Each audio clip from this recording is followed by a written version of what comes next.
Hello and welcome to the latest in our series of EE webinars coming to you from Wembley Stadium. In case you hadn't noticed, the world of work has gone mobile. This is having an impact on employees, of course, and depending on the industry, it's also impacting the type of work a company does. With this in mind, we are going to look at some of the big trends in mobility, including real-life examples of connected vehicle and rapid site setup in action. Joining me to guide us through what's going on are Sasha Kakard, who is Managing Director of EE Partner West-Based Technology. We have Gary Mistry, who is EE's Senior Propositions Manager. And also from EE, we have Ed Staten, who is Head of Major and Multinational Accounts. Sasha, we'll look at the specifics, as I've promised, in a second, but more generally, what's the big sell when it comes to mobility?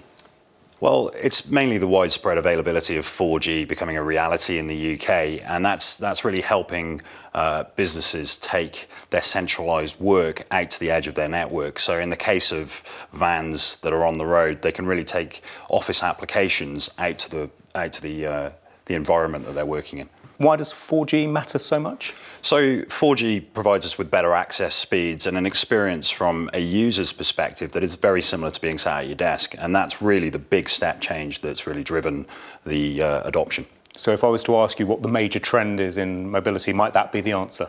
It would indeed, yeah. It's absolutely being able to take that desktop experience to the edge of the network. Very good. Gary, same question for you around trends in mobility. What's the key trend? I mean, over the past decade, definitely the key trend has been businesses mobilising their workforces. So connectivity is no longer a thing reserved to the office. It's equipping workers out in the field, closer to their customer bases or where they need to work, having laptops, tablets, etc. That is becoming far more commonplace today. Ed, major trend in the industry. Well, I think when we're connected, we can do some amazing things. And if you look at what's happened in the consumer world, with the revolution really of the taxi industry, with the likes of Uber coming along, we're connecting pets and animals. We're even controlling our home heating systems from remote applications. And I think if large enterprise, which has always been slightly behind the curve compared to some of the developments in the consumer world, can actually take some of those learnings and apply it to their own organisation, they themselves can gain a competitive advantage in their marketplace. Very good. Okay, so we promised to talk about some specific examples, and the first of those specific examples is the connected vehicle. Before we look at the case study, tell us what challenge the connected vehicle is trying to solve. Well, if you think back 5 years or so, the company-provided vehicle would be really a mode of transport to get to work or get to a job.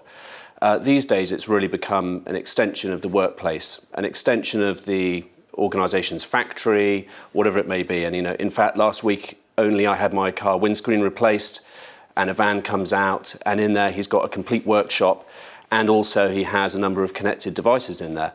And I think as large enterprise invests more in the back end, and that's around getting access to software applications and data out to their workforce, the connectivity piece becomes absolutely critical. And unfortunately, there is no network that can provide you a perfect coverage across every aspect of the UK currently, despite EE being a market leader. But the ability for that van to get connectivity is absolutely critical. Okay, as promised, let's take a look at Northumbrian Water.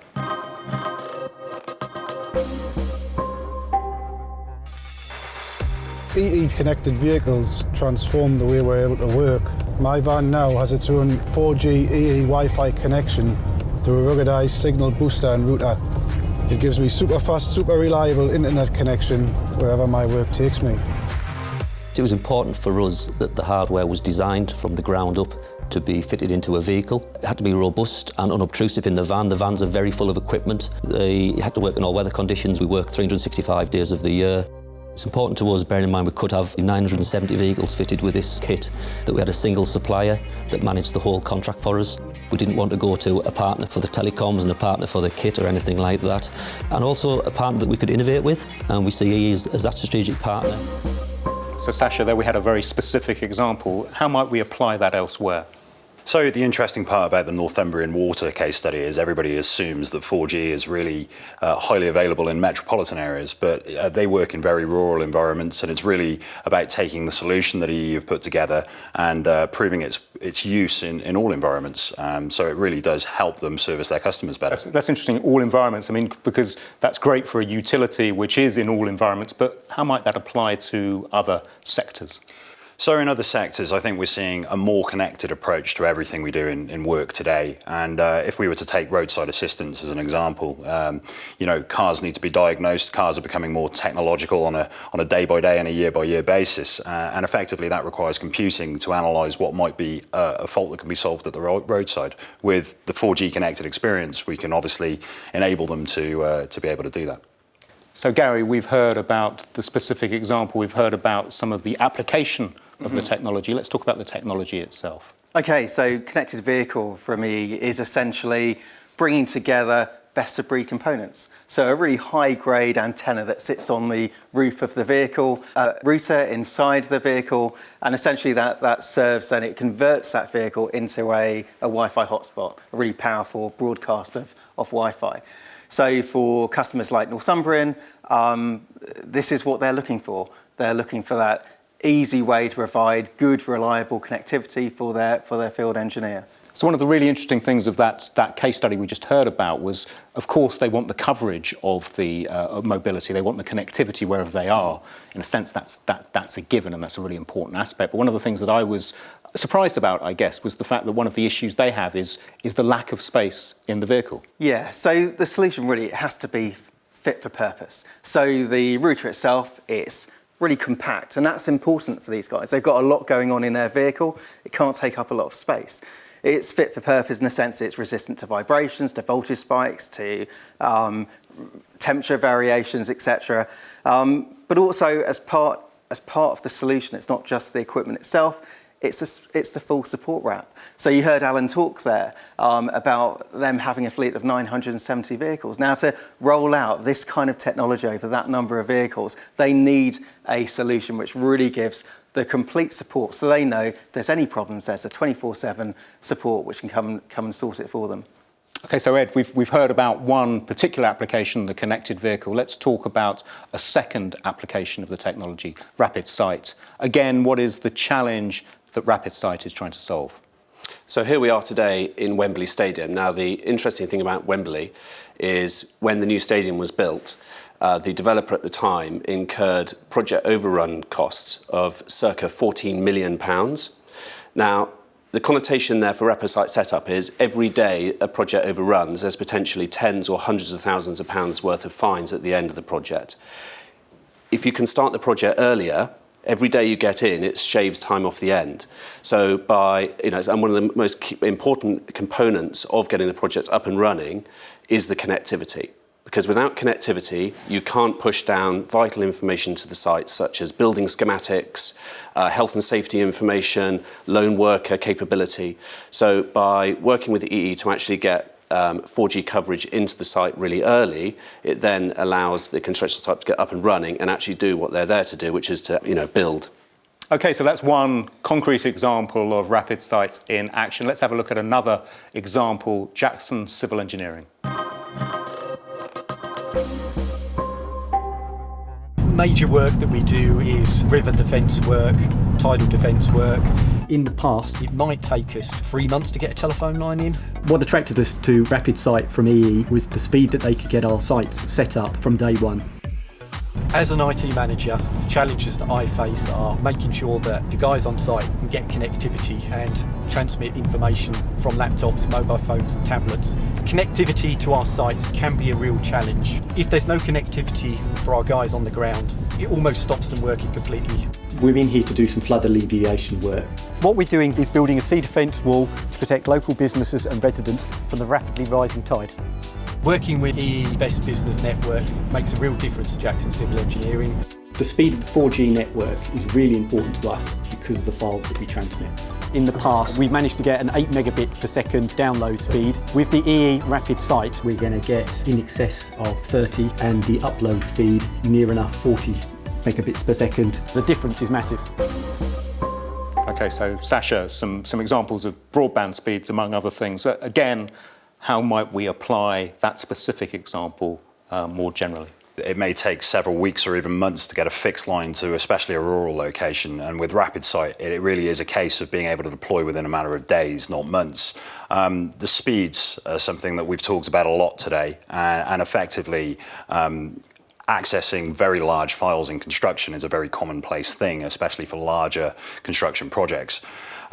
We can apply Rapid Site to all kinds of things, including critical response. So flood alleviation is one of the things that they mentioned. That can be a very responsive requirement, and Rapid Site addresses those needs. So it's not just, because it felt to me that perhaps it's just construction companies. Absolutely not. It could be a retail store, it could be pop-up, it could be any application that can use Rapid Site. It's anybody who requires connectivity that's high speed, reliable, and most importantly, as Gary mentioned earlier, it's a managed service. So it really is supported all the way through. Very good. And Gary, as last time we've heard about the application of the technology, I'm turning to you as our technology man to talk about the technology and products. Yeah, so Jackson Civil Engineering, they're a really IT savvy company, and they had set up the right IT infrastructure so they could mobilise their applications from the office out to site. The simple component they wanted help with is really maximising connectivity on site. And that's what we bring to the table with EE's Rapid Site. So as a network operator, we are steeped in network technology, and we can bring our expertise to the table. And what about the speed of getting that technology to them? You know, what can you guarantee them? So within 3 working days, which is market-leading SLA, and that in itself is transformational to UK businesses. Being able to say, in 3 working days, we can get your site, wherever it is in the UK, connected, and we will know in advance before we've even got out to site what level of connectivity that will be, and we can manage the customer's expectations with that. The Jackson's install was a great example. Very good. Ed, just finally, and I'll ask this question to all 3 of you, we've got some viewers out there that may not be working for utilities or indeed for civil engineering companies. What's the one thought you'd like to leave them with? I think that there's such a fantastic opportunity for both large and small organisations to really grasp the sort of transformation in technology that's available these days and actually find a competitive edge in their industry. So I talked about Uber and how they've made a competitive edge in their industry. Well, you know, why not apply that to a coffee shop? Why not apply that to a construction site? And it's EE's capability within the network and all the other sort of products and services we can bring together to help organisations make that competitive advantage. So it's about identifying a competitive edge and then applying the technology to that? Yes, absolutely. So it's how technology plays a role in giving your organisation a competitive edge. Very good. Gary, same question to you. What one piece of advice would you like to leave the viewers with? We've made it easy for UK business to embrace connectivity. And that's not just from pulling together technology, the managed service route, but even the price point. We've purposefully introduced really competitively priced products because we basically want widespread adoption. We think we are enhancing connectivity for UK business. We've made it easy. Very good. And the same question to you, Sasha. One piece of advice or one thought you'd like to leave the viewers with?